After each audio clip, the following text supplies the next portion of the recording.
ओम नमः शिवाय, ओम नमः शिवाय, ओम नमः शिवाय, ओम नमः शिवाय, नमः शिवाय, ओम नमः शिवाय, ओम नमः शिवाय। भक्तों, एक बार की बात है कि रावण तपस्या कर रहा था भगवान शिव शंकर की, और तपस्या करने के बाद अपनी माता का आशीर्वाद लेने माता केकसी के महल में गया। तो रावण की माता ने कहा कि यदि तुम मुझे प्रसन्न करना चाहते हो और सारी लंका को राक्षस, मतलब सारी लंका की राक्षस जाति की सुरक्षा चाहते हो, कैलाश पर्वत पर जाओ और भगवान भोलेनाथ से उनका आत्मलिंग मांग कर ले आओ, तो सारी राक्षस जाति की सुरक्षा के साथ साथ तुम भी सदैव के लिए अजर अमर हो जाओगे। परंतु लंकापति रावण रास्ते भर तो यह सोचकर बहुत प्रसन्न था कि मैं भगवान भोलेनाथ की को आज अपने साथ लाऊंगा। लेकिन जब वह कैलाश पर्वत पर पहुंचा तो माता पार्वती के साथ भोलेनाथ को देखा, और मां पार्वती के रूप और सौंदर्य को देखकर उनकी माया के कारण वरदान मांगने में भ्रमित हो गया। तो भगवान भोलेनाथ ने रावण से कहा, मांगो, क्या वरदान मांगते हो? रुक क्यों गए? दशानन, मांगो इस बार, क्या वरदान चाहते हो? तो रावण ने कहा, भगवान भोलेनाथ, मैं जो मांगूंगा आप मुझे देंगे, सोच लीजिए। तो भगवान भोलेनाथ ने कहा कि मैं वचन देता हूं कि जो तुम मांगोगे वही वरदान मैं तुम्हें दूंगा। तो उस पर रावण ने कहा, काफी सोच विचार कर रावण ने कहा, भगवान भोलेनाथ से माता पार्वती को वरदान में मांग लिया। तो भगवान भोलेनाथ काफी सोच में पड़ गए। तो दशानन कहने लगा, आपने मुझे वचन दिया कि क्या सोच रहे हो? मैंने आपको प्रसन्न करने के लिए अपने 10 शीश तक आपको अर्पण कर दिया। किस संकोच में? तो आप किस सोच में पड़ गए? अर्थात आप अपना दिया वचन टाल नहीं सकते। और कहा, हे महादेव, संकोच में क्यों डूब गए? आप अपने वचन को पूर्ण करने के लिए, मेरी भक्त का फल देने के लिए करुणा निधान भोले शंकर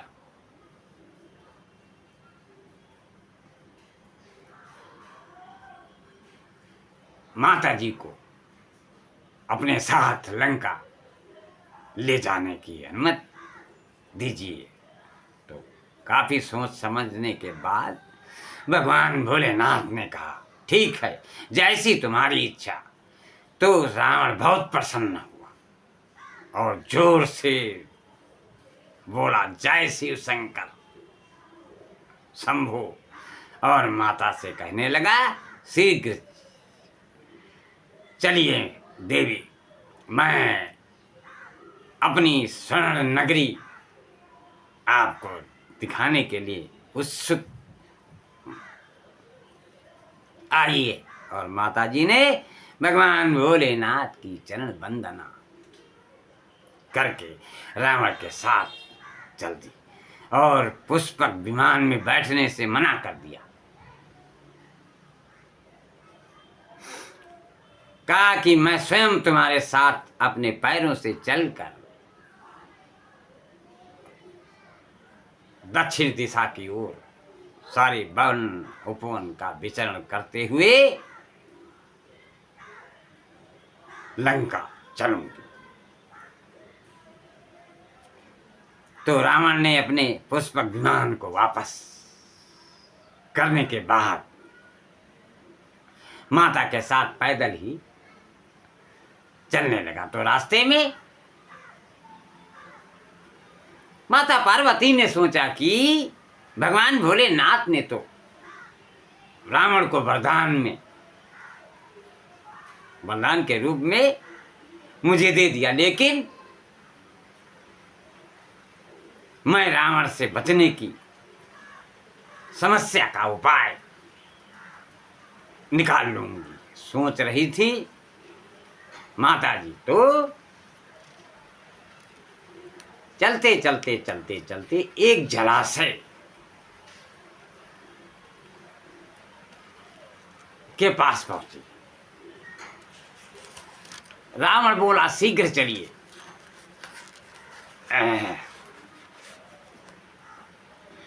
देवी, मैं आपको स्वर्ण नगरी दिखाने के लिए उत्सुक। और चलते चलते माँ शक्ति माता पार्वती को एक सुंदर मेढकी का दर्शन मिला। और माता एक जलाशय के पास माता को एक सुंदर मेढकी का दर्शन मिला और माता पार्वती ने उस मेढकी को परम सौंदर्य रूप से सुसज्जित कर दिया। तो वो मेढकी बड़ी सुंदर वाणी में नारायण का गुणगान करती हुई घूम रही थी वन। रावण के कानों में उस मेढकी का सुंदर गायन सुनकर उसे देखने की मन में लालसा उत्पन्न हो गई और वह ढूंढते ढूंढते उस मेढकी के पास पहुंच गया जो नारायण का गुणगान कर रही थी।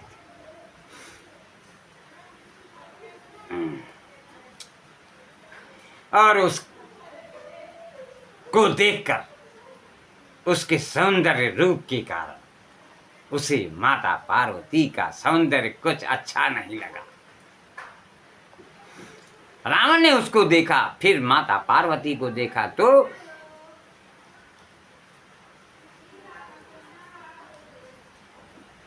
बहुत सोच विचार के चक्कर में पड़ गया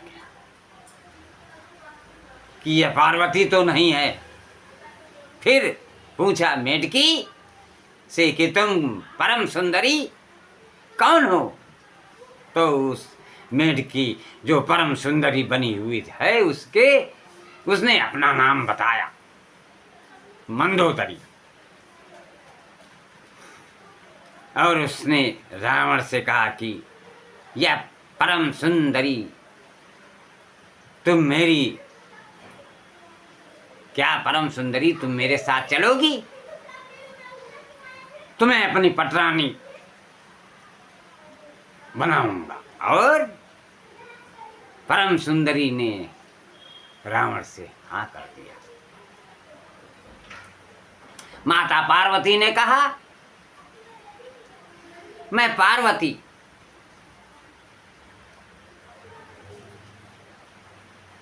इधर हूं, ये कौन है?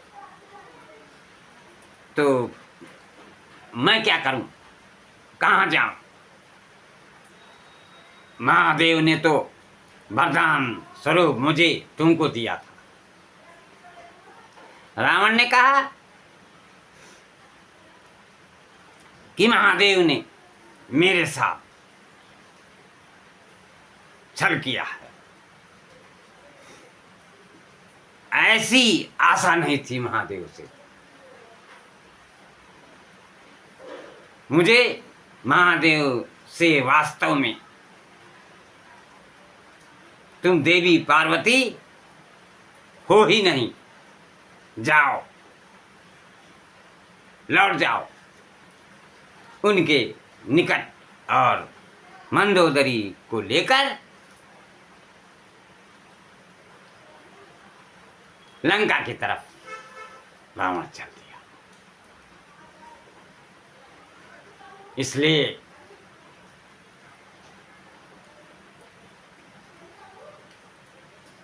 माता पार्वती ने कहा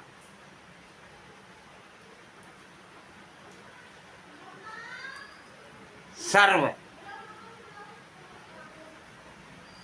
महातपस्वी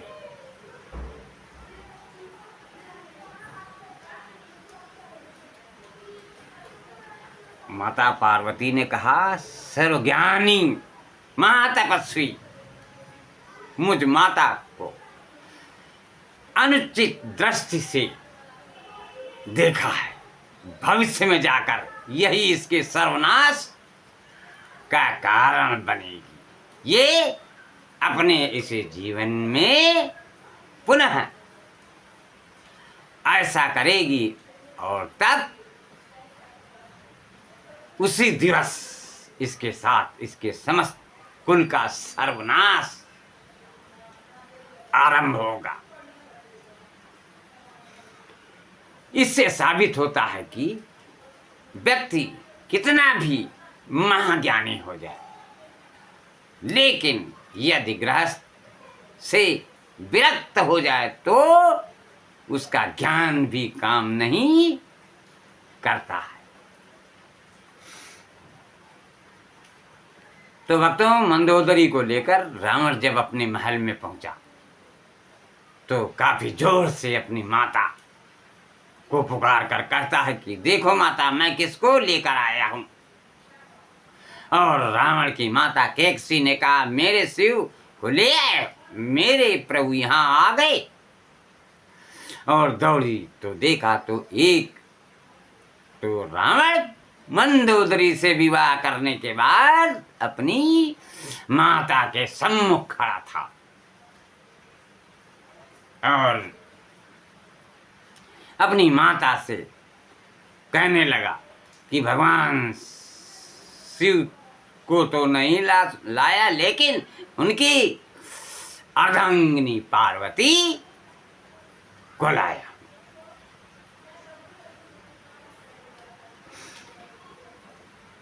तो रावण की माता अति प्रसन्न होकर माता पार्वती समझकर उनकी चरण वंदना करने लगी। तो मंदोदरी पीछे हटते हुए कहने लगी कि माता पार्वती मैं नहीं हूं, मैं मंदोदरी हूं। आप मुझे इस तरह से सम्मानित ना करें, या आपको शोभा नहीं देता।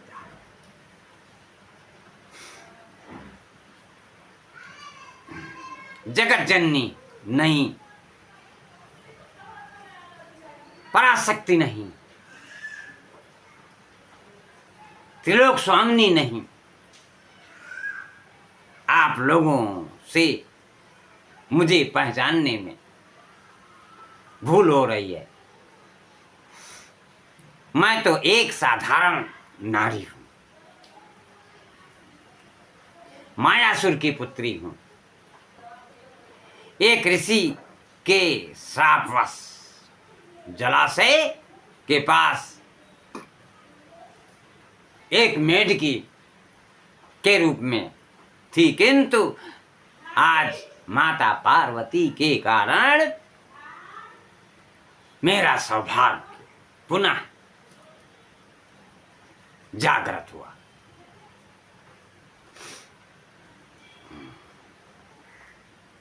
और मैं साप मुक्त हो गई। मुझे अपना वास्तविक स्वरूप और सौंदर्य पुनः प्राप्त हुआ। और माता पार्वती की कृपा से मैंने आज इन्हें स्वामी के रूप में स्वीकार कर लिया है। मैं मंदोदरी ही हूं।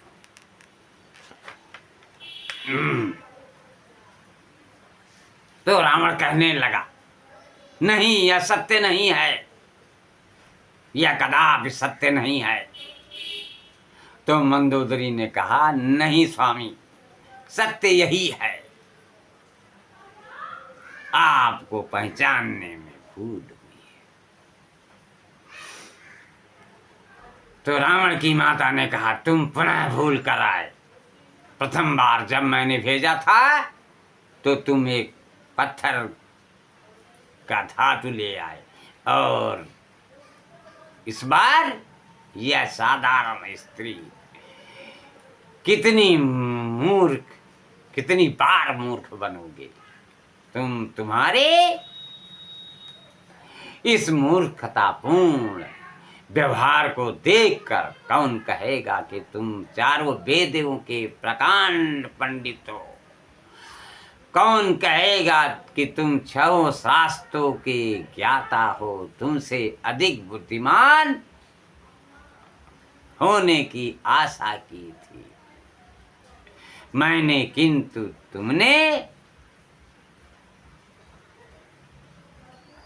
तुम्हें कहाँ ज्ञात था कि मेरा बुद्धिमान कहाँ जाने वाला बेटा इतना मूर्ख है कि बार बार असफल होकर लौट आता है। तो रावण ने कहा, बस मां, इस बार आपको मैं निराश नहीं करूंगा। इस बार मैं महादेव को अपने साथ ही लेकर लौटूंगा, नहीं आपको कभी अपना मुंह नहीं दिखाऊंगा। और रावण कैलाश पहुंचकर कहने लगा कि यदि भोलेनाथ आप मेरे साथ नहीं चलेंगे तो मैं कैलाश पर्वत सहित उखाड़ कर आपको लंका ले जाऊंगा। और कैलाश पर्वत को उखाड़ने लगा। और कई बार प्रयास के बावजूद भी पर्वत नहीं उठा सका, और अपनी माया से शास्त्रों रावण पैदा करके पर्वत को उखाड़ने का भी प्रयास किया, लेकिन कोई उखाड़ नहीं सका। भगवान भोलेनाथ तपस्या में लीन थे और बार बार कैलाश पर भूचाल सा आ जा रहा था। क्यों, रावण बलशाली तो था ही, थोड़ा बहुत कैलाश पर्वत उखाड़ता था तो हिलने लगता था। तो भगवान गणेश, कार्तिकेय जी और माता पार्वती सब लोग सोचने लगे कि भगवान तो इस समय तपस्या में लीन है और रावण ऐसा कर्म कर रहा है। सभी देव भी आकाश मार्ग से उसकी ये क्रियाकलाप देख रहे। तो माता पार्वती तो साथ में ही बैठे थी भोलेनाथ की, और सभी गण भी काफी चिंतित थे। तो भगवान भोलेनाथ तपस्या से जागे तो उन्होंने भी देखा कि उनको तो सब पता ही था, चाहे तपस्या में हो या बिना तपस्या के, उन्हें तो पता ही था कि मेरा भक्त कौन सा क्या कर्म कर रहा है। तो आप लोग भी ये समझ लीजिए कि जो भी कर रहे हैं वो उनसे कुछ नहीं छिपा हुआ। आप मन से भक्ति कर रहे हैं कि तन से कर रहे हैं, किस भावना से कर रहे हैं, ये सब भगवान भोलेनाथ को पता है। और कई बार प्रयास के बावजूद भी रावण पर्वत नहीं उठा सका, क्योंकि भगवान भोलेनाथ ने कैलाश पर्वत पर अपना दाहिना अंगूठा टेक रखा था। एक अंगूठे से कैलाश पर्वत को भगवान भोलेनाथ दबाए हुए थे और रावण का हाथ बहुत बुरी तरह से लहूलुहान हो गया, घायल हो गया। फिर वो भोलेनाथ को पुकारने लगा। मतलब ऐसा भक्त है कि सुख में भी भोलेनाथ को पुकारता है और दुख में भी भोलेनाथ को पुकारता है। तो गणेश भगवान भी कहते हैं कि कैसा ये भक्त है, इसको कष्ट पड़ रहा है, इसी के करने के कारण तो भी भोलेनाथ को पुकार रहा है, और ये अब ये दुस्साहस भी कर रहा है तो भी भोलेनाथ का नाम ही ले रहा है। तो बहुत बुरी तरह से घायल हो गया और परास्त हो गया। तो भगवान भोलेनाथ के पास पुनः आया और भगवान भोलेनाथ से इस बार लंका ले जाने का आग्रह किया। तो भगवान भोलेनाथ ने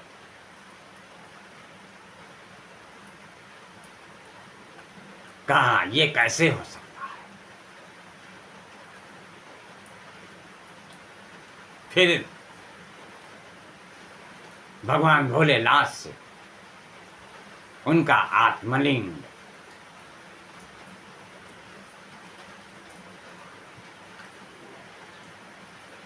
को वरदान के रूप मांगने का प्रयास किया।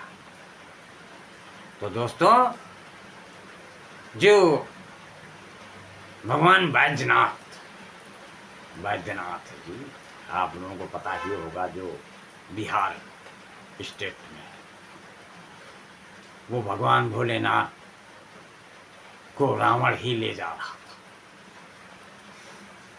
था और गणेश जी की माया के कारण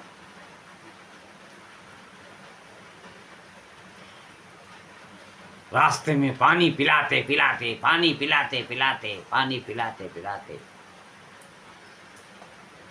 उसको अचानक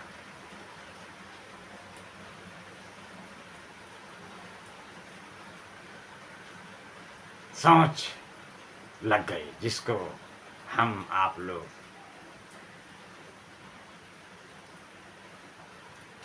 आजकल अंग्रेजी में कहते हैं बाथरूम। तो जब उसको बाथरूम लगी तो भगवान गणेश एक ब्राह्मण का रूप धारण करके उसके सामने प्रस्तुत हुए। तो उसने सोचा बड़ा अच्छा हुआ, ये ब्राह्मण आ गया, इसको मैं ज्योतिर्लिंग पकड़ा देता हूँ और मैं निपट लेता हूँ। तो उसने कहा कि भगवान गणेश जी ने कहा मैं 5 अध्याय तक अपनी संध्या करूंगा और 5 घड़ी के अंदर अगर आप नहीं लौटे तो मैं ये आत्मलिंग जमीन पे रख दूंगा। तो वो तो उनकी माया थी, किसी तरह से समय व्यतीत हो जाए और इनको, क्योंकि लंका जाने के बाद आत्मलिंग पूरी लंका जो है अजरामर हो जाती, फिर रावण को मारने वाला कोई नहीं होता। इसलिए भगवान गणेश ने अपना चक्कर चला करके जब तक रावण लौटे उसके सामने ही उन्होंने उस आत्मलिंग को जमीन में यानी धरती माता को सौंप दिया। फिर रावण अधिक परिश्रम करने लगा लेकिन वहां से हिला ना सका। तो ये है बैजनाथ की कहानी। कहानी तो बहुत लंबी है, अगर सुनाएंगे तो काफी बड़ा एपिसोड हो जाएगा, जो कि YouTube वाले स्वीकार नहीं करते, काट देते हैं, काट करके भेजना पड़ता है। तो भक्तों, भोलेनाथ का सुमिरन नित्य प्रति नित्य किया करिए और उनके मंदिर जाइए, घंटा बजाइए, 3 ताली बजाइए। अगर जल फूल अक्षत कुछ अर्पण नहीं कर सकते तो केवल उनका दर्शन अवश्य करिए। हर हर महादेव, जय शिव शंभो, बोलो उमापते हर हर महादेव।